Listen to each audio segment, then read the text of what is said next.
Hey YouTubers, the video you've all been waiting for. This is my review of the 2020 KTM Freeride E-XC.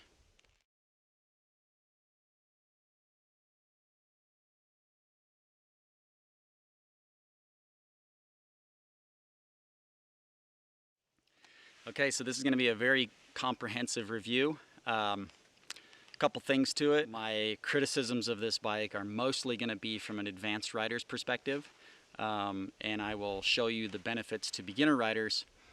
If you guys know what this bike was designed for, it's aimed a little bit more around the beginner rider. That doesn't mean that advanced riders can't ride it. I am an advanced rider. I'm not a pro. I don't claim to be a pro. I do ride A-class. So there's things that I'm going to need from this motorcycle that aren't going to work when it comes stock.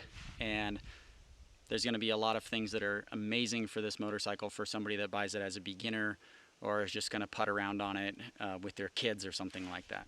I'm going to go over the criticisms of the bike first because that's all what you guys want to hear. And my first criticism of the bike from an advanced rider's perspective is it's undersprung. I pretty much knew that going into it. I weigh 150 pounds without my gear on, and I ride at a fairly aggressive level. It's not going to be set up for me. It's no fault of the bike. People are like, oh man, the suspension's terrible. It's really not. And it has to be put into perspective for the user that's going to ride a bike. You very rarely see somebody that races motorcycles get a stock bike and race it. A lot of people will send off their suspension or, whatever, have it done locally. Different rider weights, different spring rates. So this bike was targeted for beginner riders, and it's targeted as a trail bike, kind of a hybrid trials machine. It comes with trials tires, for crying out loud. So the valving in the suspension, it has a lot of rebound, which is really good for compressing the suspension and stuff if you're trying to get over obstacles and if you're trail riding. So there's too much rebound for motocross. Stock settings, I would say, are completely fine for your recreational trail rider or somebody that's just riding around in a little open area, open field, a backyard, all those sorts of things. Same with the spring rates. If you're a 135-pound beginner, or you're just going really slow, putting around in your yard, playing around on it, hitting logs and bumps and roots, I think the suspension is appropriate. I'm a little bit heavier, a little bit more aggressive, so what I've done so far to the bike, and there will be changes in the future, I'm not done with the suspension by any means because it's still stock. Right now, I put one rate up in the springs, so I have 50s in there instead of 48s, and I added a little bit of oil to the forks. I don't know exactly what the measurement is, I'm sorry. Whatever came stock, I added 10 cc's of fluid to each fork. It has quite good bottoming resistance actually. It's just not valved correctly for motocross, but it surprisingly works pretty good. So I've went up in the springs in the back, and I still have the stock spring in the rear, which will get changed out. I don't think that a beginner needs to do anything to the suspension when they buy this motorcycle. I want to be very clear about that. If you're going to try and ride it in, motocrossy type situations like myself, or you're a heavier rider, it needs to be sprung. So that's my beef with the suspension. It's not really a beef. It just is what it is. I've always changed the suspension on any bike that I bought, so it doesn't matter.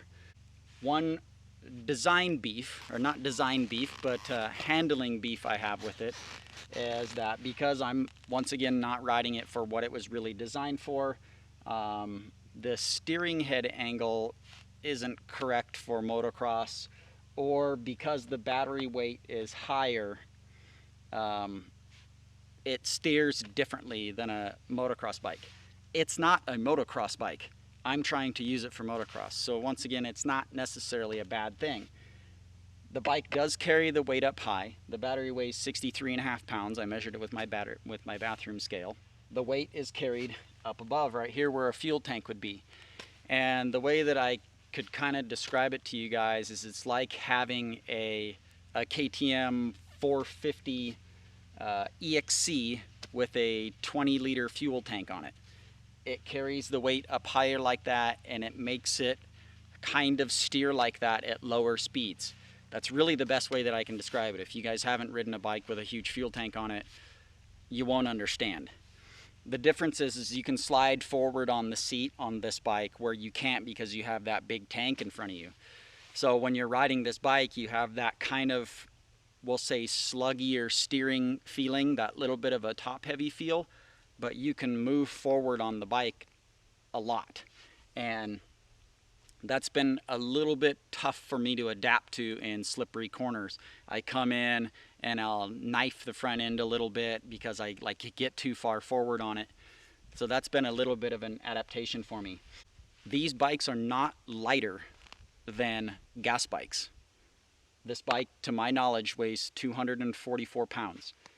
That's essentially the same as like a 350 E-XC. Don't quote me on those numbers, but it's roughly the same bike weight. So you do feel it when you're picking it up, like if you dump it over. It's not a lighter bike, it's just an electric bike. That weight, like I said, when you're turning at lower speeds, you do feel it. As you get going faster and you start going motocross type speeds between 25 and 45 miles an hour, that goes away and it actually settles in really, really nice because that weight kind of gets into the suspension and allows it to work. It actually handles really pretty well. And with the weight in the front, when you get over the back and you got your hips rotated out and you're in that real attack position, you can attack actually really hard on this bike. It handles really, really well. The brakes, there's a lot of complaints online about the brakes. There's nothing wrong with these brakes. If you're going down a massive, massive mountain dragging the brake the whole time, I could see these brakes being a problem, but I've ridden 15, 20 minutes at a time, braking absolutely as hard as I could on these things, like the wheels lifting off the ground braking, and I have no issues with them. The rear brake works fine, and the handbrake part of that is completely fine. I have a very weak hand, so I'm putting a rear brake pedal on it because my hand gets weak and I find myself grabbing more front than I should, which might be exacerbate my problems with when I'm turning and I have my weight too far forward. The bike, a little bit of a criticism of mine is that the bike carries the weight a little bit high. It's not a game changer. It's not a deal breaker. It works just fine. I switched out the stock tires for different tires. I don't particularly love the tires that I put on it, but they're on there and they work pretty good. The controls, the layout, the ergonomics, they're all really pretty good. It's a very capable machine, and the limitations of the suspension once it's set up really don't matter. This thing has the same diameter forks that my 2001 250SX motocross bike had. It has less travel, but it has the same diameter forks, so they're not particularly flexy. A lot of motocross bikes for a long time had smaller diameter forks than these, and these are inverted, so they're adequate for somebody my pace or slower for sure. I don't know about somebody that's faster. My guess is they're adequate when set up right for just about anybody, considering in the 90s they were racing on 43 millimeter forks.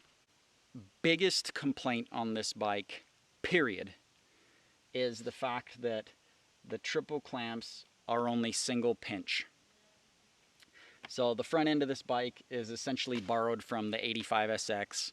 I haven't looked at an 85SX, so don't quote me. I bet they still use a single pinch. Those bikes are significantly lighter than these. They probably weigh in the 160 something pound range, maybe 170 pound range if I had to guess. So this thing's got 70 pounds on those bikes. If you dump this bike over more than 5 miles an hour, it has a tendency to get knocked out of alignment. Once again, this is my biggest complaint that you're going to hear in this review about this bike, is that basically every single time I dump it, which is usually in corners, because once again, I'm having a learning curve with quartering this thing. It gets knocked out of alignment. So if you go riding, take a 10mm wrench with you so you can loosen up the pinch bolts and kick the tire back into alignment. It gets knocked out of alignment real easily because it's not double pinch, and it weighs as much as your standard big bike that would have a double pinch bolts. Charging. So once you get your home set up, it's actually really easy to charge this thing, and it charges very, very quickly. I haven't averaged out my times, but it seems like it's about 80 to 90 minutes to charge the thing. The factory specs on how long it takes to charge are quite accurate. Sometimes my battery's not totally drained. It's still got 12% left in it or something, so it varies a little bit, but it charges very quickly. It's very easy to do. It's got a 3-prong setup, which most people probably don't in their house, but you can get an adapter. You just order them online. I'll probably link to some below. I'm going to do a full charging video, by the way, so make sure that you subscribe and hit the notification bell, because based on all the things in this review, I am going to fix all those things, and I'm going to show you how to fix them. We're going to make these things awesome for anybody that wants to ride them, advanced or beginner. Once you get the adapter, you can plug it into your regular 3 or 4-prong dryer plug, and you can charge it in your laundry room. It's very easy. Just pull the plug out, put it back in, hit the power switch, turns on, and it charges very, very quickly. So battery life. A lot of people are really disappointed by the battery life. I'm not.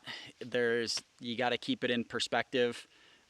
Today I've ridden about 50 minutes, and I rode it really hard. I did lots of practice starts, things like that. I rode it a lot in map 3, drag racing 450s, which you will see in upcoming videos. You might be quite surprised by what happened when I was drag racing 450 motocross bikes.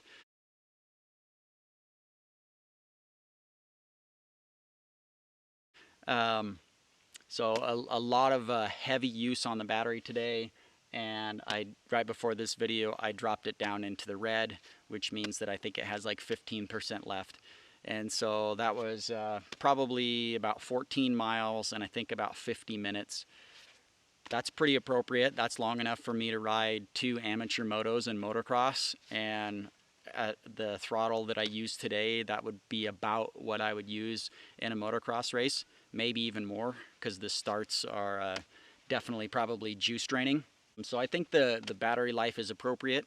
Would I like more? Of course I would. I would love this thing to never discharge. If I could have a battery that would last the entire year without charging it, why wouldn't I? Hey, make it 30 pounds lighter while you're at it.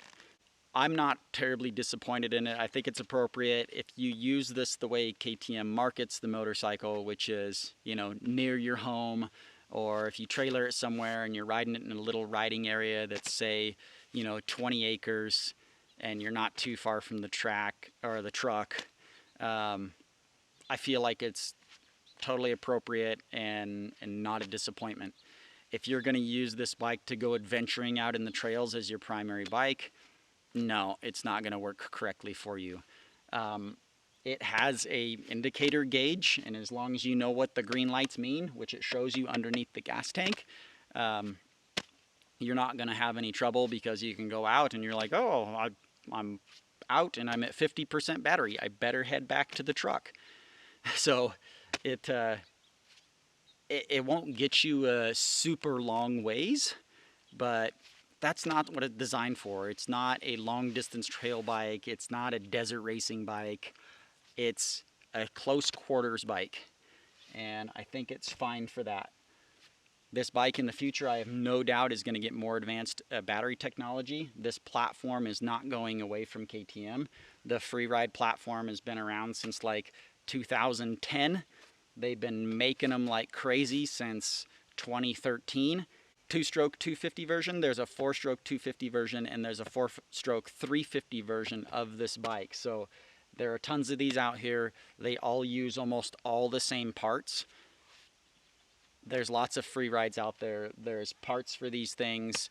I mean, it's just interchangeable, and we're not going to run out of them. There's aftermarket companies making brakes for them and stuff, which on that braking note, a lot of people say the brakes suck on this. Again, they don't suck.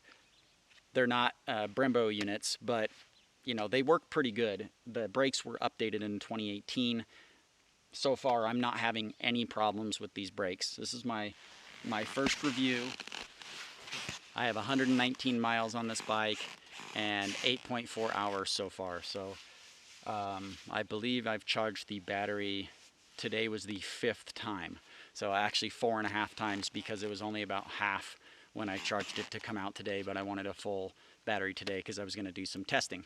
No oil to change, no gas to buy. Not totally accurate on the oil change. There is like 200 cc's of oil right underneath of this cover that you have to drain every 50 hours. So basically a half a year's worth of riding before you have to change the cup full of oil in a motorcycle. So there's no maintenance costs of this motorcycle. It's just parts that you break when you crash. I'm extremely pleased with this machine so far. It has very few limitations outside of just overall distance.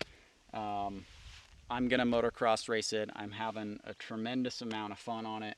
I'm gonna continue to review this thing as I play with it and get a whole bunch of hours on it. But yeah, so my nitpicks are, once again, it's undersprung for an advanced rider. If you're a beginner rider, do not worry about it. It carries the weight a little bit high. If you're buying it for a child, just keep in mind that it weighs the same as a regular big bike. It's just a little bit smaller chassis. I mean, that's really all my beefs with it. The power is extremely smooth. It is quite fast. It's deceivingly fast. Almost everybody I've let ride it crashed it because they got on it thinking that it was a toy, and everybody online likes to think it's a toy. This is a motorcycle. It's not a mountain bike with an engine. If you compare it to that, your head is up your butt, because this is a motorcycle.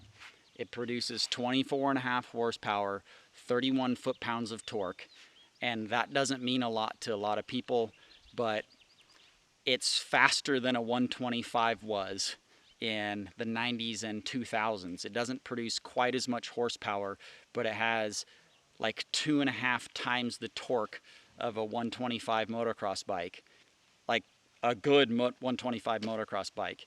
And that torque is where you really feel like the power is getting put to the ground. There's a lot of ding-dongs on the internet that don't think that it can ride wheelies, that it can pull wheelies. That is complete BS. This thing moves and it has power. It very easily pulls wheelies. One of my friends is a fantastic motorcycle rider. Wheelies 130 miles an hour. I mean, the guy is a good rider. He hopped on this thing and the power surprised him, and he flipped it out and broke my foot peg and a bunch of other stuff. And he's like, wow, that thing has a little bit more snap than I thought it did. So when you get one of these things, just know that if you're riding it in map 2 and 3, you might be going a little faster than you think you are. So I warn everybody before they get on it, and they still end up crashing it. So don't let your friends ride your bike. I'm doing this. I'm being the guinea pig for you so that you don't have to have your friends crash your bike. So yes, deceivingly fast. And I'll give you a little bit of spoiler alert. I did about 10 starts against 2 motocross 450s, a 300 XC, and I think an old YZ 400. And all but one, I blew their doors off, and that's because in map 3, I loaded the front brake a little bit too much, and I started spinning when they took off, and so they got me by about a 2 bike length jump. But I hole-shotted them every single time on this wimpy little toy plastic e-bike.